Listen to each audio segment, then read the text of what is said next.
Hello, everyone. I'm Chester44, also known as Fly, and welcome to this Let's Play of In Other Waters. Last episode, we went on a look through the western stock forest here. Went through a good portion of it. It seems that maybe we'd be able to find an egg for the spore catchers over in the western forest. I'm going to try and see if I can find my way over there. It's possible we can't, but you never know. I don't think there was a way through, but I'm going to try anyway.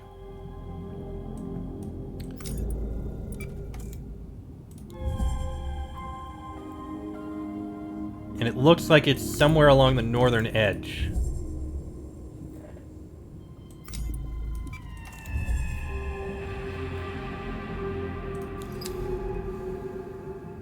Yeah, I don't think that took us anywhere.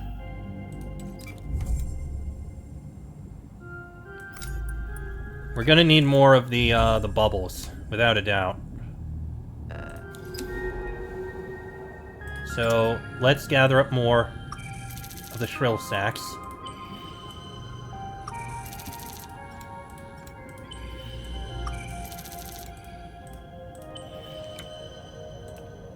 Okay, there we go.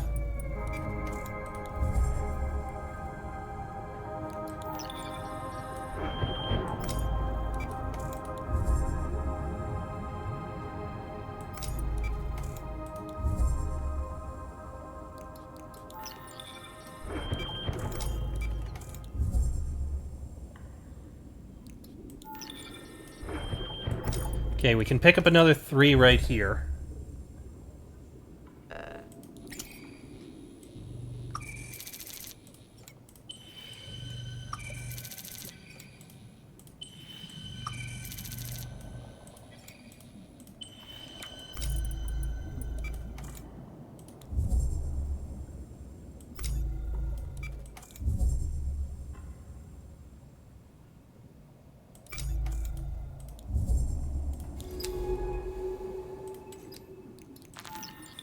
Okay, there's another.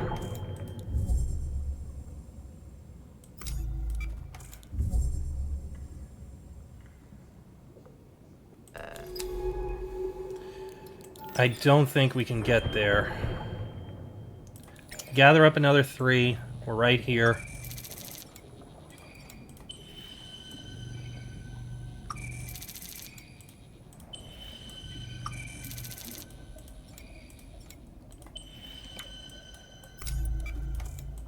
Yeah, I think it was somewhere up in there.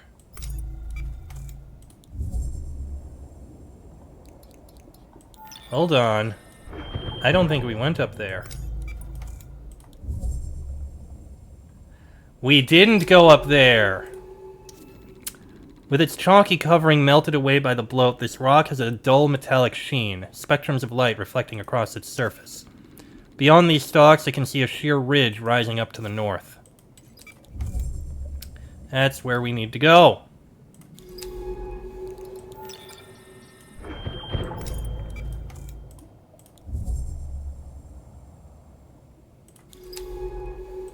Let's see. North of here is an angular ridge ascends, cutting the shelf in 2. The only way further north is to cross the rift to the east of here.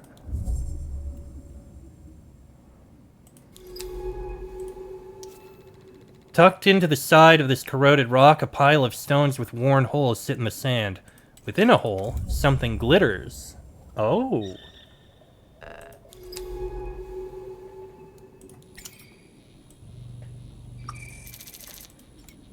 I think we found the eggs.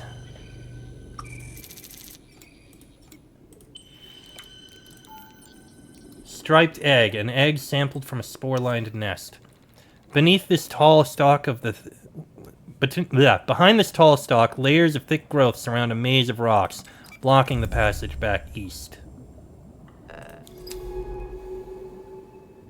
Alright, so we got the egg, and I had just missed this tiny trip. So we'll head back. We will deposit the egg and analyze it, and we'll learn more about these things, and then we'll be able to head back east. I think that's all we got.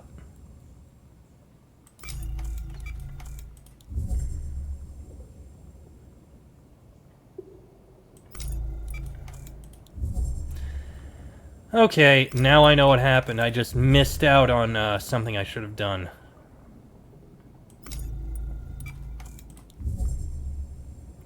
This is why you need to be thorough in your explorations. If you're not, well, then you have trouble. Well, then you have problems. Okay, keep going. Looks like we're almost out.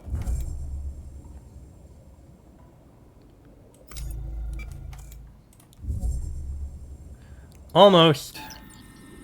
Not quite, but almost.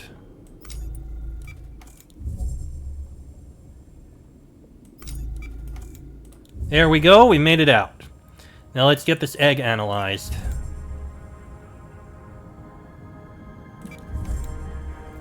That's probably everything there is out in the western forest. So at least we've done some exploring.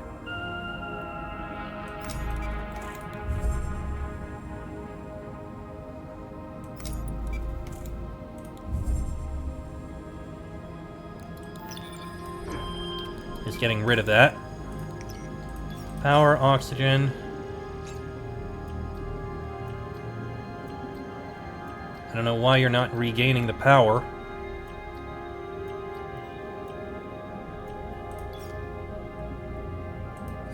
Strange. Okay.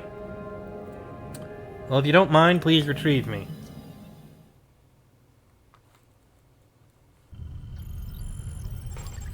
Now let's get this egg analyzed.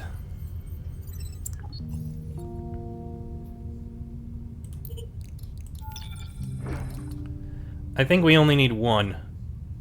Yeah, we'll keep both of them here for now. Alright, analyze the egg. Spore catcher taxonomy entry updated. Let's see. Analysis of the spore catcher egg shows a strong correlation between the minerals it contains and the minerals present within the catcher's favored spores. It seems that through the spores, stalks are able to affect the catcher's egg production, therefore controlling the volume, traits, and behavior of catchers within any area of the reef. In a sense, the stalks have domesticated the catchers, leaving the two intrinsically linked as a species. But the question of what the catchers provide the stalks remains. Do catchers serve a specific purpose, consuming unwanted or incorrectly configured spores, for example, or are they kept for other reasons? Could the catchers be kept by the stalks for their companionship and social use, just as humans keep pets? Siphon flaps, visual and oral sensorium. Somehow this looks very, dirty. But sure, why not? Alright. Let's head out of here. We've gotten everything there. It's time for us to head back and see if we can make our way east. Maybe we can get the other samples. If we get the samples, that'll be enough that I'll come back, get the samples analyzed, and we'll move on after. No, that's where we came from. We gotta head this way.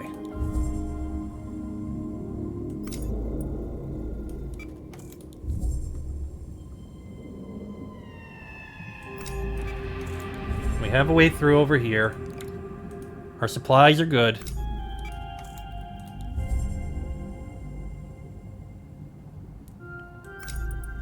And right here is our way down.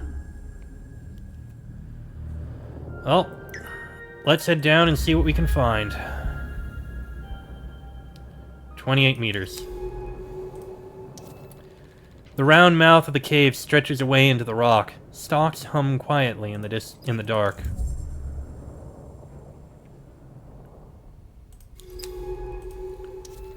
There's a strange evenness to the walls of this cave, almost as if it was a vast borehole drilled into the reef.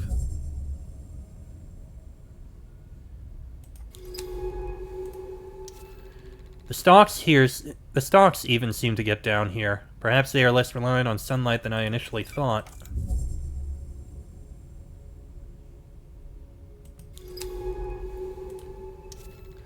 We are deep in the rock now. What formed these hollowed-out caverns with their strange, undulating walls?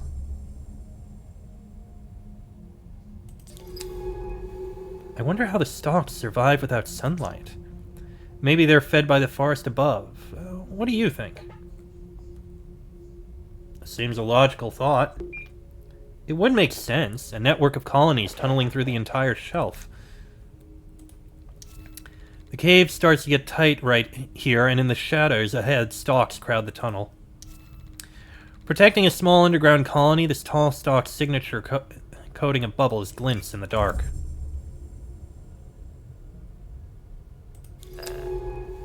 Well, we can get samples, but I don't need them. A cave-in has severed some sections of the stalk's root network, stretching down from the forest above. What can they tell us?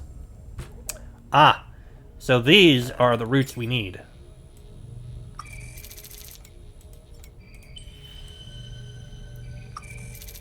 Couple of these. And we've got stalk roots. A tangle of silken roots from a stalk colony. Carbon enriched. Good. We need that. That'll give us some power if we need it. Moving on. The stalks here are thick and intertwined. Underground, in the dark light of the headlamps, they resemble brittle, oversized worms. Good thing we had those.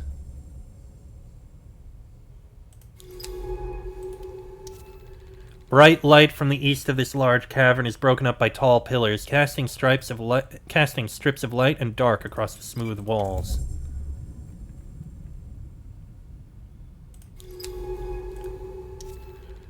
These pillars punctuate the cavern, stalks crowded around their bases. They support the vast weight of the reef above. Oh, that's something big. Let's see, what do you have to say? These stalks are filling the water with spores. We should start logging information on them. These domed stalks are pumping out clouds of short-lived spores. They look like oversized mushrooms. These bloated creatures are pumping clouds of spores out into the water. Around them, stalk colonies rise out of the sand. We can get samples here.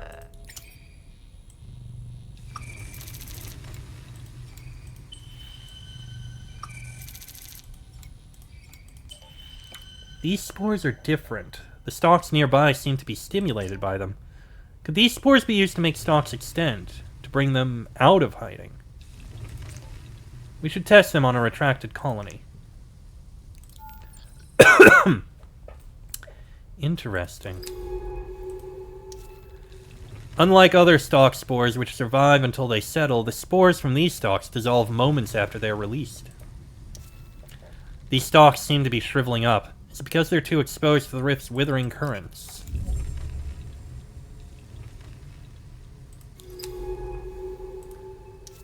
These sporing stalks seem to require very particular conditions to grow. I've seen so few elsewhere on the reef.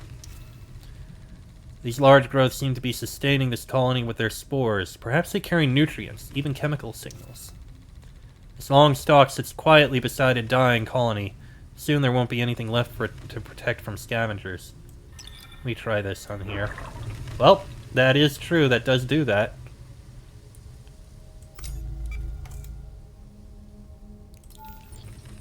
Soothe spore. Another rift. How can we cross it? The current here is so strong. What do we got here, sample-wise? Just a bunch of shrill sacks. That doesn't help. Currents slice down through the rift from the north here. Crossing is going to be difficult unless their flow can be slowed further up. The far side of the cavern narrows into darkness. I can feel the faint pulse of a distant current ahead. Yep, vector blocked there. Well, we can get some more of this here. Which probably isn't a bad idea. We're probably going to need these.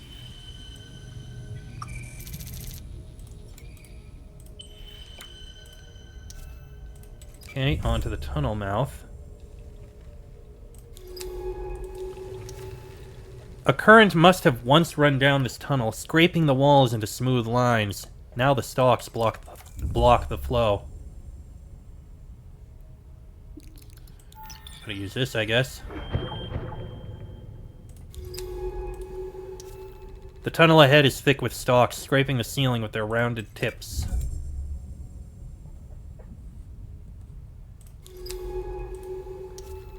Light filters in from a large opening, making the spores drifting in the water glitter like sparks.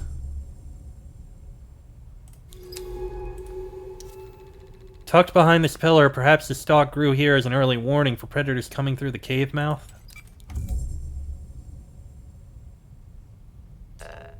Look, those stalks in the cave mouth. They're retracted. Perhaps if we can make them extend, they would block the current? The cave mouth ahead leaves this passage exposed to the full force of the northern current. Blocking it somehow will help us pass. Like this.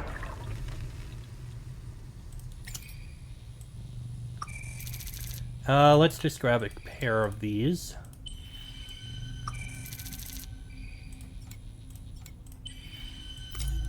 We can move on. They block the current. These spores encourage them to extend and fill the tunnel. With these soothe spores, we can control the stalks to our advantage. This will be useful. There's a definite correlation between struggling stalk colonies and these sporing stalks. Are they helping support these colonies? Another of these growths supporting a smaller colony at the cavern's edge. Is there a logic to where these grow? A pattern? Tucked into the rift wall, this shelf allows protection from the fast-flowing water cutting through the rock into the heart of the reef. Let's head here first. Okay, we can sample more of those. We don't need to. Look! Out in the rift, a retracted stalk colony. If we can get them to extend, they'll provide shelter from the current. A handful of stalks cling to the rift wall here, blown into spiraling shapes by the rushing current.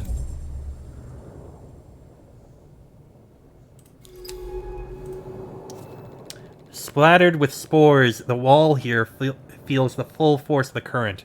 Perhaps it can be slowed upstream somehow. Like this? It worked.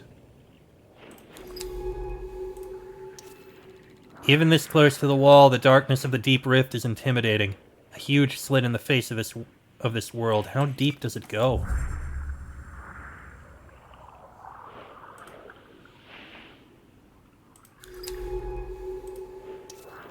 If the current can be slowed or navigated, this is the place to do it, where the rift narrows and a gap opens up on both sides. Hold on, we're gonna need some more of those.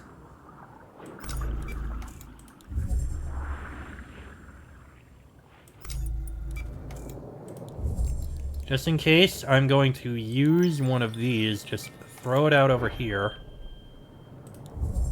and salvage a couple more of these. So I want to make sure that we have a sample of this.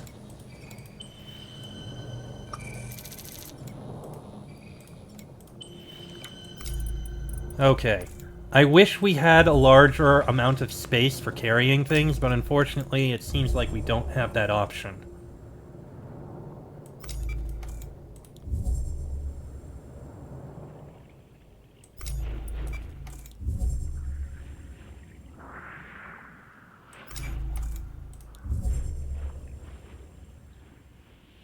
Okay. A huge pillar sits out from the wall here, its top caked in retracted stalks. A golden garden waiting to emerge. Like so.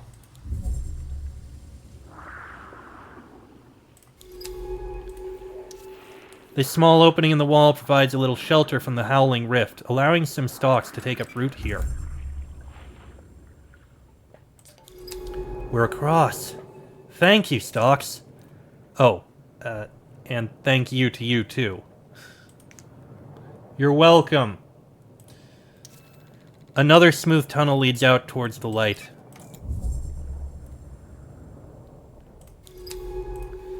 And a circle of warm light shows this tunnel opens out onto the upper shelf of the East Reef. What lies above?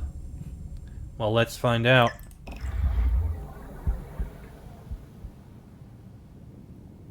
Oh. Let's see here. Stalk canopy. These canopies are spectacular. I'll start logging observations. Let's see what we can find out about them. Oh, bright petals. These are beautiful plants. Single petals shifting in the sunlight. Let's start logging data on them. These bright, wide petals appear to be photosynthetic plants. They float on long stems, shifting and swaying in the water. And these stalks are twisted together into a huge canopy. Incredible. They are pulsing as the pores across their surface open and close. These plant-like creatures seem unrelated to the reef stalks, their soft petals waving on thin stems. Feels good to be out in the sunlight again. Let's head northeast along this finger of the reef. The transponder is at the tip. Also... well, we have something here. Bright pollen. Furred pollen extracted from petals in the East Reef. I'm going to use this here.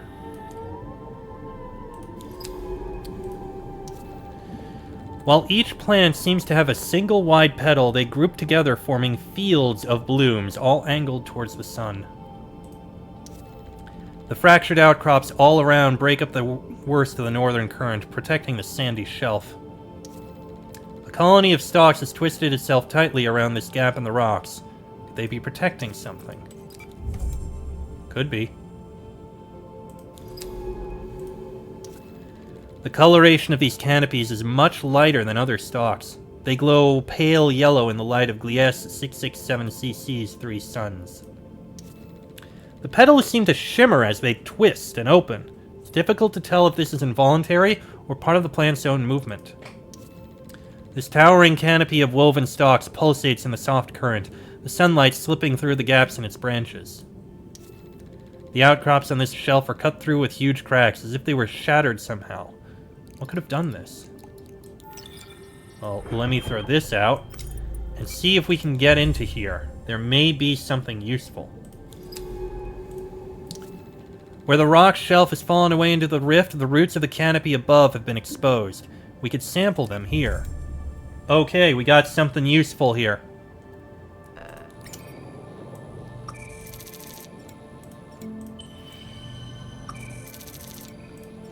Here we go.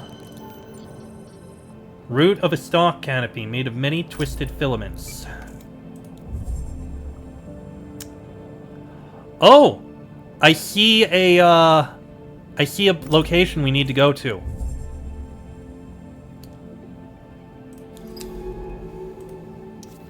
Stalks have grown across this gully, reconnecting the two huge pieces of rock that looked like they must have once been one.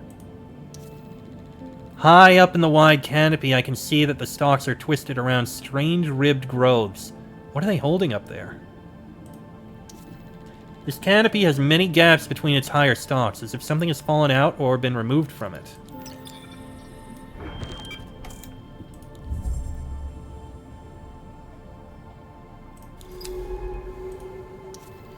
Stress marks can still be seen along the edge of this huge rock, but it remains silent about its own history.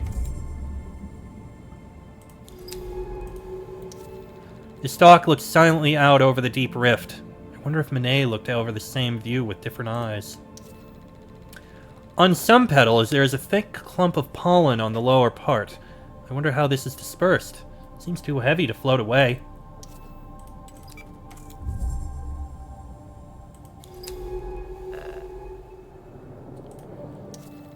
This bubble-coated stalk has large gashes in its side and seems to be shriveling away. Its exposed tissue would be easy to sample. Across this wide rift, the tall rock walls of the reef's second finger can be seen. What lies inside them, I wonder? Just some shrill sacks here, but... okay, can't go there. This current's too strong. But here, we got something good. Okay, I've seen that. Table stalk. I've named these table stalks after the table corals they remind me of. I'll log my notes back at the base. Towering canopies of stalks, entwined around ribbed groves. They pulse as their pores systematically open and close. Okay, we've got something here. And we're full. But on the plus side, now we have a stalk segment, which we do need.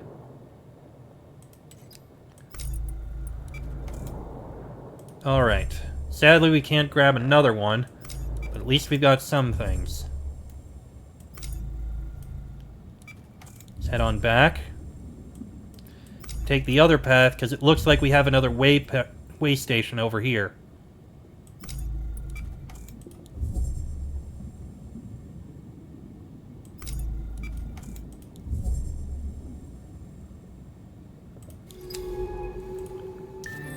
Shimmer blooms. Okay. I'm going to name these plants shimmer blooms for the way they catch the sunlight.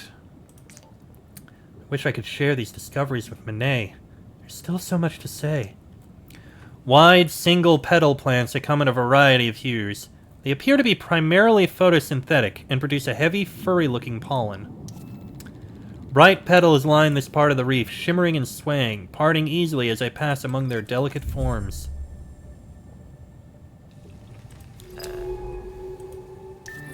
Reef cap. Alright, we got this one. With their strong resemblance to terrestrial mushrooms, I'm going to call these reef caps. Domed mushroom-like stalks which appear to support struggling stalk colonies with a supply of spherical spores.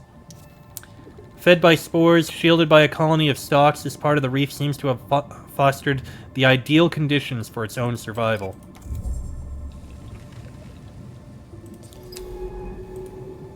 Is that another way station ahead? Monet must have built them all across the reef. In the center of this shelf is a beautiful clearing screened from currents and predators. No wonder Monet set up a way station here.